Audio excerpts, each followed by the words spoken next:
is an owner. If the owner tells you, I don't want to see you drive that car in Baraka, for example,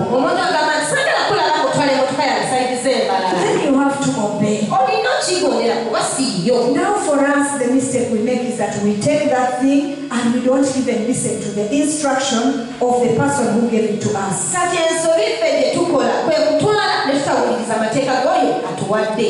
Now, God gave us, there is one person who said something at one point, that when you're going to buy a fridge, for example, you have a manual, a book that tells you how you're going to use that fridge. In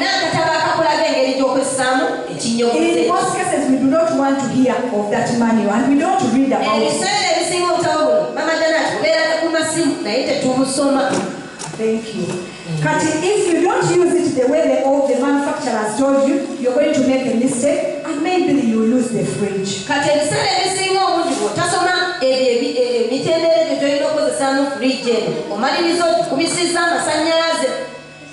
Now, when we look at the things God has given us,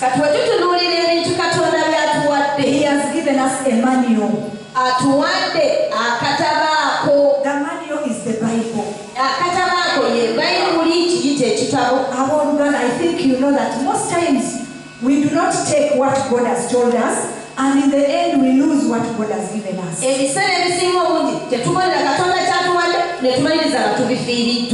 want to look at some of the areas where we have really mismanaged what God has given us.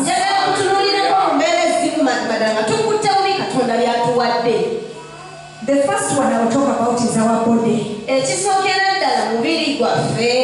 I will speak on each and every part of our body. I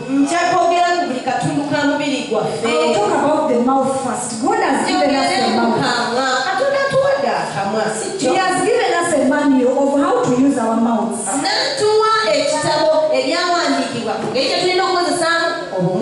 He tells us do not abuse, do not slander others, do not do this. It is in the Bible. Then at the end of the day, we use it the way we want. God tells us that use your mouth to bless others. Use your mouth to edify others, to encourage others. Use your mouth for prayer and worship. Go use your mouth to praise. Use your mouth to read the word of God. But we are going to use our mouth in a different way. At the end of the day, the words that we speak that God did not allow us to use are the ones that become a snare to us and we are enslaved. You find somebody talking about the child whom she has produced. Then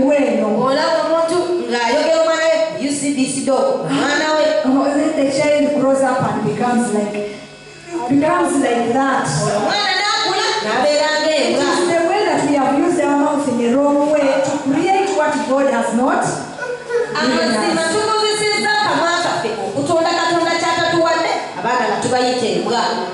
Yes. For example, let me talk about the legs. It is a lot. I would love you people to go and read the Bible and learn all those things the way God has told us to use what He has given us.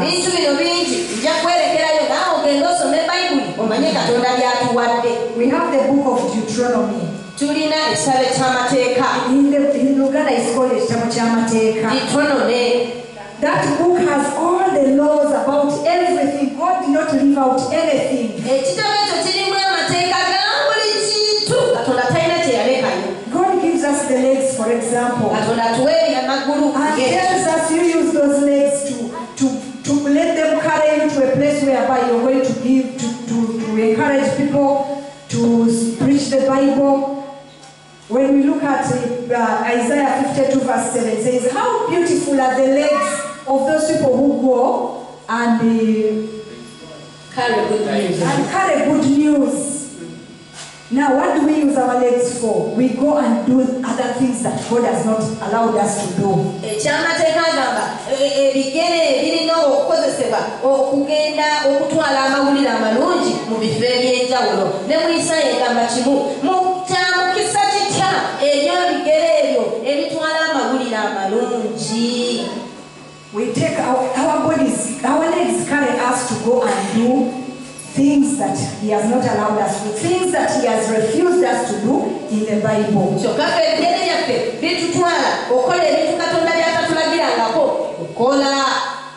You know what God does not want us to do.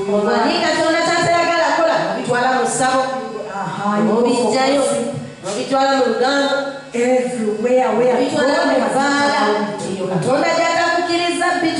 so at the end of the day, you may lose your life, you may lose a lot about yourself, but it is because you yourself or us, we have done what God has refused us to do.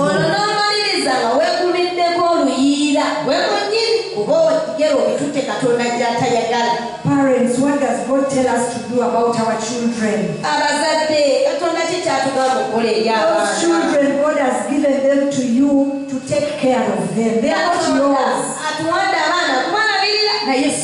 Because if you get that child and you kill that child, God is going to what? That means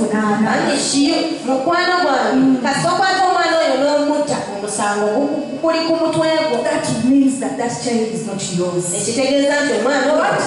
What has God told us? How has God told us to take care of those children? Deuteronomy chapter 6 verse 6. Read for us. Era ebigambo bino byengulagira leero binaabanga ku mutima gwo era onoobiikiranga okubiyigiriza abaana bo era onoobyongerangako onootuulanga mu nnyumba yo era bw'onootambulanga mu kkubo era bw'onoogalamiranga era bw'onoogolokokanga era onoobisibanga okuba akabonero ku mukono gwo era binaabanga ebyo